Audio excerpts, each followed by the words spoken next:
7h, 10h sur Radio Courtoisie, ligne droite, Maud Koffler.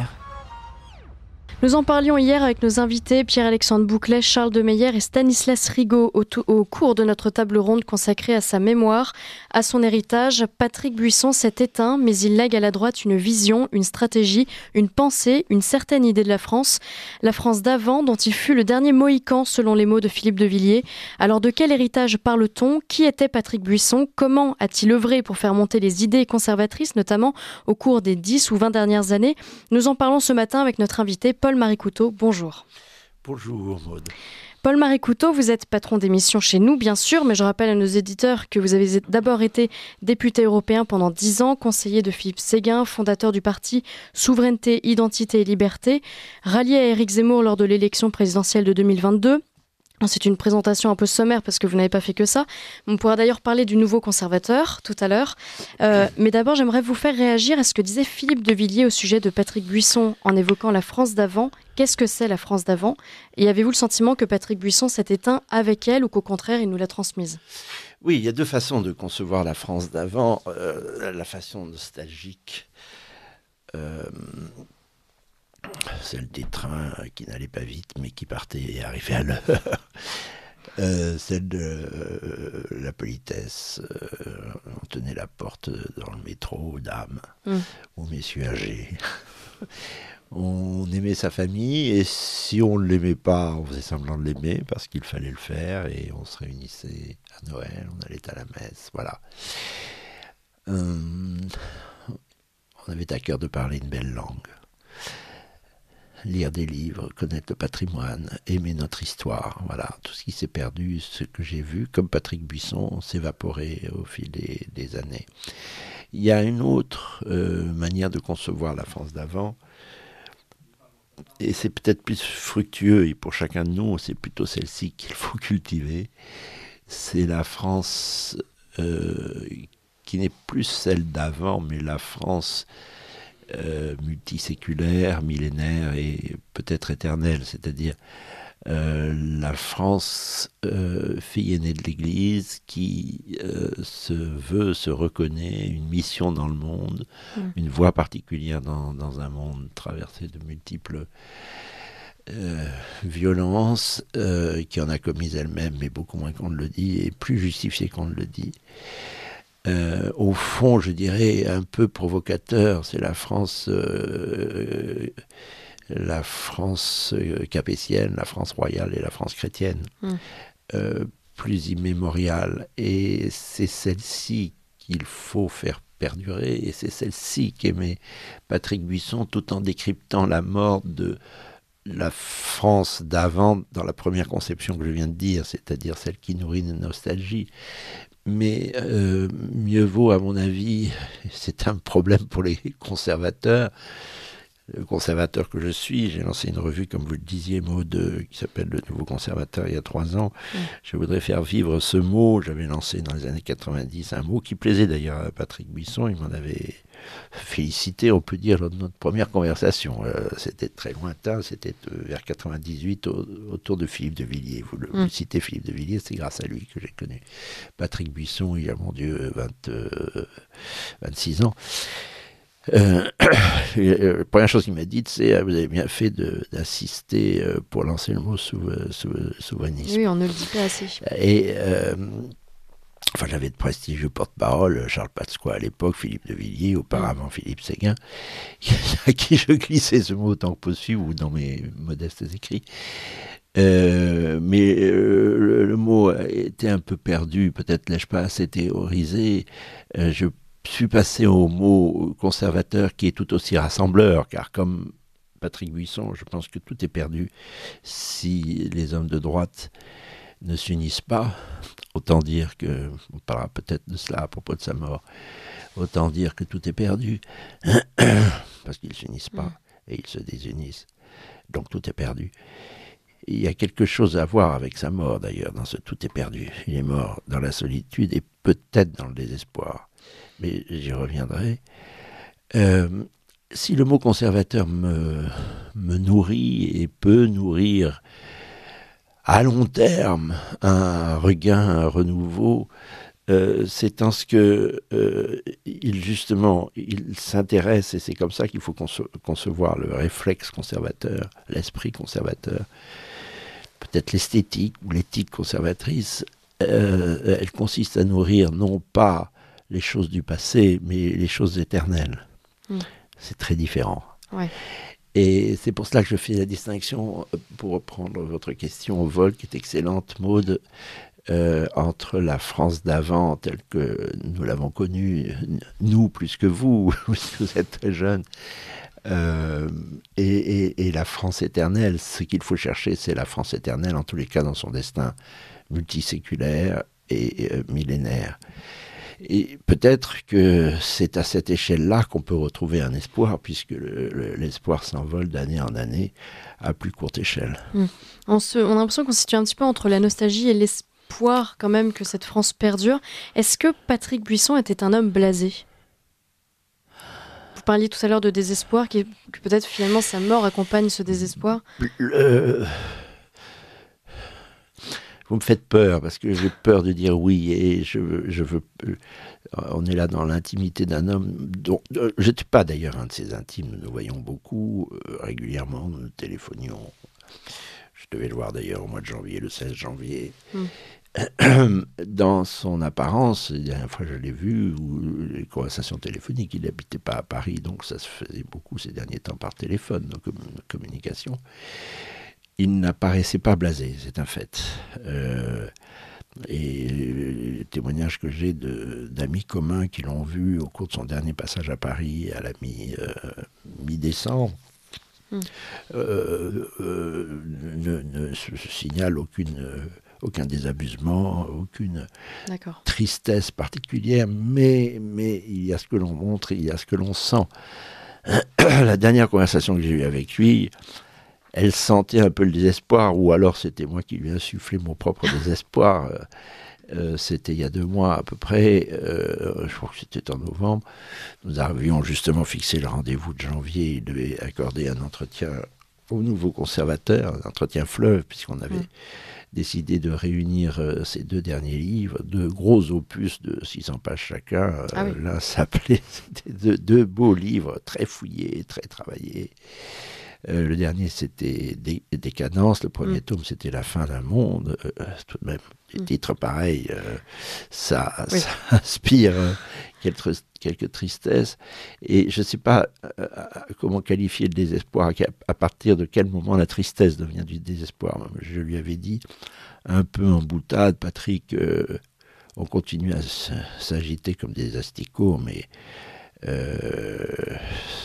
et il le savait, et nous le sommes dit pendant plus de 20 ans durant, sans union autour d'un paradigme fort. C'est pour ça que le mot conservateur me plaît assez, parce qu'on peut tenter de réunir derrière ce mot conservateur, qui est plus efficace que le mot droite, que je ne récuse pas du tout. La droite et la gauche la droite et la gauche, pour moi, sont et pour lui aussi d'ailleurs, sont des permanences. Évidemment, les termes de la droite, les termes de la gauche changent, les combats prioritaires des uns et des autres changent, mais il y a quand même 2 conceptions du monde que nous référons beaucoup à ce fameux dialogue d'Héraclite et de Parménide. Héraclite disant « on se baigne jamais dans la même eau » et Parménide répond « mais c'est toujours le même fleuve ». Donc il y a c'est la droite qui mettent l'accent sur les permanences, sur ce qui dure et ce qu'il faut conserver.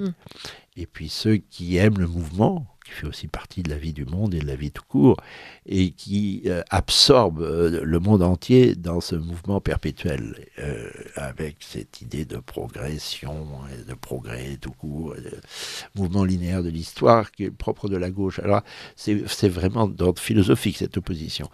Mais la droite aujourd'hui française, ces ténors ont tous été tellement médiocres. Et je pèse mes mots parce que je les ai tous connus et j'ai travaillé autant que j'ai pu avec ceux qui levaient le drapeau. J'ai toujours été déçu par tous. Il n'y a plus aucune exception. Y compris par Éric Zemmour ? Aucune exception.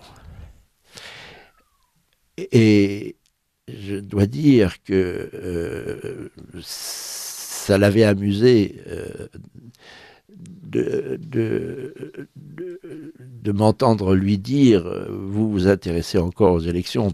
On parlait, c'était un fou d'élections, de sondages et d'élections. Il aimait ça. Bon. Alors, j'avais voulu répéter, Patrick, l'histoire de France, un bon monarchiste qu'il était au fond, enfin en tous les cas à l'école capétienne, et que je suis. Nous savons que l'histoire de France ne se fait pas à coup d'élections. Et que malgré tout, on peut s'intéresser à l'écume des choses comme les élections, mais on joue un peu, et on joue à se donner l'impression que nous maîtrisons quelque chose. Je réponds à la question sur le désespoir là. Et alors qu'on ne maîtrise plus rien, et d'ailleurs je lui avais dit, un pays occupé, mon cher Patrick, ne se préoccupe pas d'élections. Il chasse l'envahisseur ou il se tourne les pouces. On n'organise pas des élections en 1943. Hein. Comme tu y vas, m'avait-il dit. Je me suis encore... Il était emporté par mon flot. Pour le coup de désespoir, et j'avais ajouté de toute façon, à partir du moment où un pays a perdu sa souveraineté, à quoi ça sert de faire des élections, puisque les décisions sont prises ailleurs. Alors justement, on va en parler. De l'Europe, peut-être, pour commencer. Oh, non, pas alors, seulement. Au même moment, en fait, quasiment, Jacques Delors est décédé. Ce sont vraiment deux visions qui s'opposent. Et je voudrais vous citer ce qu'a écrit Alexandre Devecchio dans Le Figaro. Je ne sais pas si vous l'avez lu. Il écrit « Buisson était un anard de droite, Delors un technocrate de gauche. Le premier... » Vous n'êtes pas d'accord avec anard de droite ? Non, pas du tout. Pas du tout. Le premier était diabolisé par les médias, le second porté au nu par ces derniers. Le conseiller de Nicolas Sarkozy défendait l'union des droites, l'ancien ministre de Mitterrand le cercle de raison. L'un était passionné par les lettres, l'autre ne jurait que par les chiffres, etc. etc. Voilà. Vous n'êtes pas d'accord avec le terme d'anard de droite ? D'abord, sur ce dernier point, Patrick Buisson était passionné par les chiffres. Et l'ancien conseiller qui fut du président de la République, malheureux, pour ne pas dire pire, Nicolas Sarkozy n'avait rien d'anarchiste, tout au contraire. Sur bien des sujets, il prônait une intervention de l'État, non pas nécessairement en matière économique, à quoi tout, hélas, se résume aujourd'hui pour nos contemporains, mais en matière d'immigration, par exemple, il n'avait rien d'anarchiste. Et d'ailleurs, je ne vois pas très bien comment on pourrait concilier la tradition capétienne, qui est la recherche d'un ordre, selon... Commençons par celui qui passe pour le porte-drapeau de la monarchie, il ne l'est pas vraiment, mais enfin, par Maurras. Je sais que Maurras a dit la monarchie, c'est l'anarchie plus 1. Mais quand il n'y a pas le 1, l'anarchie ne veut plus rien dire. En tous les cas, c'est la destruction de l'ordre à la quoi Maurras tenait par-dessus tout, et les monarchistes aussi. Donc je crois que ce sont des formules. Le jeune Vecchio a peut-être ses talents, mais enfin, il se laisse un peu emporter, comme tant de journalistes, par une plume mal maîtrisée. Quelle était la vision de Patrick Buisson de l'Europe ? Puisqu'on approche des élections européennes. Oui, justement, nous parlions des élections européennes. Nous étions beaucoup passionnés l'un et l'autre par les dernières élections européennes, puisque Nicolas Dupont-Aignan, que Patrick Buisson a rencontré d'ailleurs quelques jours avant sa mort, il était un de ceux qu'il a vus aux alentours du 15 décembre. Il était venu à l'occasion d'une conférence qu'il a faite à la Renaissance catholique. D'ailleurs, il a délivré en 20 minutes. Je regrette que Jean-Pierre Maugendre lui ait donné peu de temps, parce que du coup, sa conférence, que je conseille à nos auditeurs de regarder sur notre chaîne YouTube et sur la chaîne de Radio Courtoisie, elle est délivrée presque comme un testament. Il ne se voyait pas du tout mourir, mais il délivre en des termes quand même très très très très durs, et même assez, là pour le coup on peut utiliser le mot assez désespéré, un message fort.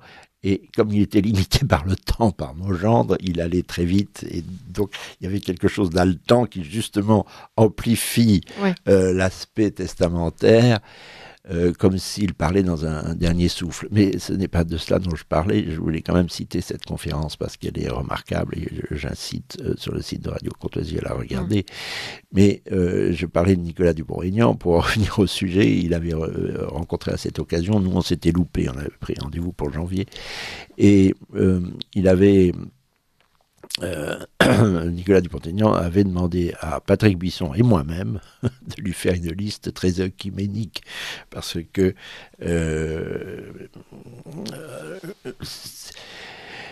après la disparition de la plupart des ténors, il n'y avait plus personne en 2019, après la disqualification tant malheureuse de François Fillon, après le retrait de Philippe de Villiers. Nous avions misé, en nous posant beaucoup de questions sur Nicolas Dupont-Aignan, je le connais depuis longtemps, donc on avait foncé. Et l'histoire dira, c'est pas à moi de le dire aujourd'hui, que nous avions composé, lui et moi, une liste très, très, très, très œcuménique, avec des représentants à la fois du courant sarkozyste. Il avait trouvé, c'est pas à moi de dire son nom, une ancienne ministre de Nicolas Sarkozy qui aurait pu être le numéro 2. Moi, j'avais trouvé un numéro 3 qui était quelqu'un très proche même du Front National et de Marion Maréchal. Bon, je ne dirais pas cette liste, elle a volé en éclats à cause de la stupidité, je pèse mes mots, de Nicolas Dupont-Aignan qui au dernier moment a fait tout autre chose. Quand je vous dis que je suis, moi, pour le coup, presque plus que lui, désespéré par la médiocrité, je reprends ce mot, immonde des chefs de la droite et de la droite nationale, il y a de quoi mourir, d'une certaine façon. Non, pas jusque-là. Et je me demande si sa mort, il y a dans la surface, dans un être, il y a deux niveaux. Il y a la surface. Il était souriant, il était plein d'alacrité, d'après ceux qui l'ont vu avant qu'il ne regagne solitaire. Je tiens à développer tout à l'heure, ou si j'ai une minute, ce mot solitaire. Au Sable d'Olonne, où il vivait seul, mais il y a aussi l'intérieur des êtres. Et je me demande s'il n'était pas miné par en effet une forme de désespoir devant ce que devient non seulement la France, mais les seules forces qui pourraient redresser la France, c'est-à-dire les forces conservatrices, qui beaucoup d'ailleurs n'acceptent même pas le mot, ou les forces de droite qui non plus n'acceptent pas le mot, puisqu'aussi bien la droite parlementaire a peur du mot droite, qu'elle accapare sans rien en faire et sans aucune pensée. Ça suppose quand même une réflexion. Endosser la droite d'un pays comme la France, ça suppose de réfléchir. Quant à Marine Le Pen et ses acolytes, ils ne réfléchissent à rien et ils n'ont qu'une idée, c'est de ne pas être dit de droite et d'être autant à gauche qu'à droite. Donc il n'y a plus de droite. Et aujourd'hui, qui incarnerait le mieux cette droite ? Parce que je sens que vous ne croyez plus en personne, mais y a-t-il une figure quand même ? Qui incarnerait la droite de Patrick Buisson ? Oui. Eh bien, c'était Patrick Buisson, c'est-à-dire plus personne. Plus personne ? Bon, ce silence en dit beaucoup. Vous dites que vous connaissez Patrick Buisson depuis une vingtaine d'années. Pour parler peut-être de choses un peu plus légères, que retenez-vous de l'homme ? Comment était-il ? S'il y a des anecdotes que vous aimeriez partager. Alors oui, je pointais la solitude. Il était très profondément solitaire, d'abord parce que un de ses adversaires de l'époque Sarkozy, je ne cite pas son nom, a dit qu'il était un misanthrope né. Alors c'est un peu excessif parce qu'il était chaleureux. C'était un bonheur pour lui d'inviter ses amis à déjeuner. Voilà, il aimait déjeuner dans des endroits très convenables d'ailleurs. Ça, c'est pas le fait d'un misanthrope. Mais il y avait, c'est toujours pareil, la surface des êtres et puis la profondeur. En profondeur, il était très seul, il n'avait jamais voulu appartenir à un parti, que je sache. Il a été un temps chargé des pages débat et opinion du Figaro, il n'y est pas resté. Il a été un temps un des directeurs de Valeurs Actuelles, il n'y est pas resté longtemps. Je crois qu'il tenait ça de son père qui lui avait dit ne pas appartenir. La formule, le secret de la liberté, c'est surtout ne pas appartenir. Je crois que Jean-Marie Le Pen lui avait proposé une responsabilité importante, il l'avait déclinée, de même qu'il avait décliné d'un poste sur un poste éligible que lui proposait Philippe de Villiers sur une liste européenne. C'est la meilleure façon de se faire élire sans faire grand-chose. Je suis bien placé pour le dire parce que j'ai été élu deux fois. Vous avez raison, Maud. Sans pratiquement avoir rien à faire, il suffit d'être sur une liste. C'est propre du scrutin proportionnel. Cela aussi, il avait décliné parce que c'était tout de même un personnage qui était assez fidèle à la ligne de son père. Son père était lui-même monarchiste. Ne pas appartenir. Et ce défaut d'appartenance, qui n'est pas un défaut justement, c'est une magnifique qualité, l'avait rendu structurellement solitaire. Ça n'empêchait pas évidemment d'avoir beaucoup de relations avec les uns et les autres. On l'a vu lors de ses obsèques, qui, faut-il dire les choses, c'était avant-hier, m'ont un peu étonné. Et je ne veux pas jeter une ombre sur la mémoire d'un ami et surtout d'un maître que je respecte, mais j'étais surpris par la faible assistance. Ah oui. Il y avait quand même beaucoup de personnages, je viens de dire qu'ils sont médiocres, mais qui ont au moins pris leur voiture pour aller dans l'église Saint-Ferdinand du XVIIe où étaient célébrées ses obsèques.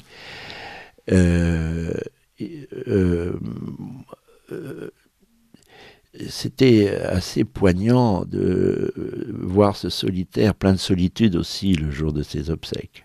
Parce que le moins qu'on puisse dire, c'est que toutes les travées n'étaient pas pleines. Et sa façon de mourir m'a immédiatement fait penser, je ne m'attendais pas à sa mort du tout. Et j'ai pensé quand j'ai appris qu'on avait découvert son corps au matin du 26, alors qu'il était mort depuis 2 jours, à cette phrase de Rilke, « Oh mon Dieu, donne à chacun sa propre mort ». Le ciel se débrouille toujours pour donner aux êtres leur mort, qui leur ressemble. Il y a cette phrase de Wilde aussi, tout ce qui vous arrive vous ressemble. J'ajoute, y compris votre propre mort. Cette solitude, le jour de Noël, la mort, le jour de Noël, et sa solitude à la vigile de Noël, puis le lundi 25, toute la journée de Noël, à quelque chose qui lui ressemble, parce qu'il y avait une solitude intrinsèque, il jugeait quelquefois très sévèrement les êtres, et il ne s'est collé à chacun. Enfin, il était divorcé, il avait un fils qu'il voyait peu et qui eut un comportement indigne lorsqu'il y eut des difficultés. À propos de l'affaire des écoutes de l'Élysée, j'avais pris sa défense très vigoureusement dans plusieurs organes de presse parce que je trouvais injustement, pour reprendre cet épisode, attaqué. Jacques Attali avait fait bien pire en publiant un livre qui s'appelait Verbatim et qui reprenait des propos tenus par le président Mitterrand, dont il était resté malgré tout le collaborateur, alors que Patrick Buisson avait enregistré le président de la République tout en gardant ces enregistrements, c'est-à-dire il n'en avait fait aucun usage autre que pour faire le livre que finalement il a fait, c'est-à-dire un livre racontant les 5 années qu'il a passées auprès de Nicolas Sarkozy. Donc bon, mais son fils à ce moment-là a eu une attitude, j'ai trouvé, indigne, et je crois qu'il en a beaucoup souffert. Vincent Hervouette, qui a rendu un hommage magnifique avant-hier lors de ses obsèques, disait qu'il l'a eu plusieurs fois en pleurs, et ça, je pense que c'est aussi le personnage qui se tenait à l'écart des êtres, parce qu'il pouvait beaucoup souffrir. Il avait une grande capacité de souffrance, je crois, très contenue, sans jamais rien de bas sur personne, mais il y avait un retrait. Ça, c'est aussi ce retrait que donne l'intelligence. Qu'est-ce que vous voulez ? Quand vous concevez le monde tel qu'il va, votre pays tel qu'il va, et les vôtres, c'est-à-dire la droite française telle qu'ils vont, vous avez un sentiment de retrait dans une solitude qui fut d'une certaine façon magnifiée par les circonstances de sa mort. Oh mon Dieu, donne à chacun sa propre mort. C'est ce qui m'a beaucoup frappé. Une autre chose m'a frappé, vous me parlez d'anecdotes, je n'étais pas tout à fait sûr, et ça j'ai découvert ces derniers jours, qu'il eut une foi si ardente que ça. Je le trouvais, il y avait chez lui une violence que je comprends tout à fait, C'est un être assez violent il allait à l'extrémité des choses. L'intelligence est violente. Surtout dans les temps que nous traversons. Je n'étais pas sûr qu'il fût pour autant un chrétien fervent.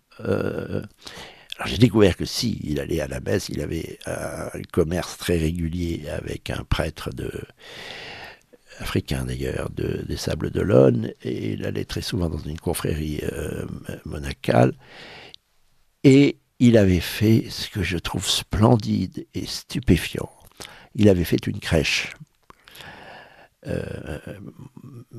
Pas du tout la même façon de croire, que je trouve un peu naïve mais sublime. J'ai jamais eu l'idée de faire une crèche, moi, encore moins un sapin. Mais il avait fait une crèche et il avait laissé à quelques mètres Jésus, attendant de mettre Jésus sur la paille, ce que font les chrétiens au soir de Noël. Et ça, cette piété solitaire, c'est de la vraie piété, personne n'est là pour voir, il n'y a pas d'ostentation, il n'y a pas d'hypocrisie, me transfigure et me console, parce que je crois que finalement, pudique, discret comme il était, il n'en était pas moins très profondément chrétien, mais je ne l'avais pas compris, on n'avait pas de conversation. Mais alors je regrette maintenant de ne pas avoir de conversation de nature un peu religieuse, voire métaphysique. Plus curieux que croyant, dans la façon dont vous le définissez ? Non. Vraiment croyant. Non. Il était curieux du monde, mais il croyait au monde invisible, finalement, et plus que je le croyais, et dans les termes de la catholicité la plus classique. Il nous reste 2 minutes, Paul-Marie Couteau. Je voudrais dire un mot peut-être au sujet du Nouveau Conservateur. Oui. Parler du dernier numéro. Oui, c'est gentil. Qui vient de paraître. C'est gentil. Ça, c'est une souffrance parce que le prochain numéro devait s'orner d'une longue entretien avec lui que nous avions préparé au milieu de ce mois de janvier. Alors, pour être très très franc, ma chère Maude, peut-être sais-je dû vous le dire plus tôt, mais je m'abonne à Radio Courtoisie. Je suis invité tout à l'heure à midi au journal de Laurent Arthur Duplessis pour parler du dernier numéro paru. C'est terrible, je suis très déçu. Du Nouveau Conservateur. Alors pour tout vous dire, je ne dirai qu'une phrase puisqu'il reste 1 minute. Nous avons consacré le numéro 11 au mensonge. Le titre, c'est « L'Occident se noie dans un océan de mensonges ». Ça, c'est très près de lui aussi.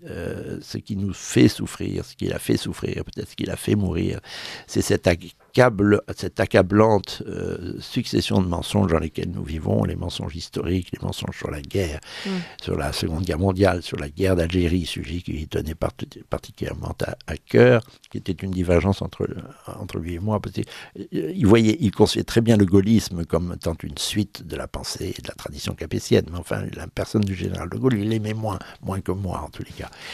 Il y a les mensonges, ils sont partout, les mensonges sur l'immigration, on en parlait tout à l'heure avec votre invité précédent, les mensonges sur le climat, les mensonges, nous baignons dans le mensonge, tous les mensonges sur l'Europe, sur tous les mensonges sur la Covid, la vie sociale est faite de mensonges, et ça c'est peut-être un signe de désespoir, enfin une raison de désespérer.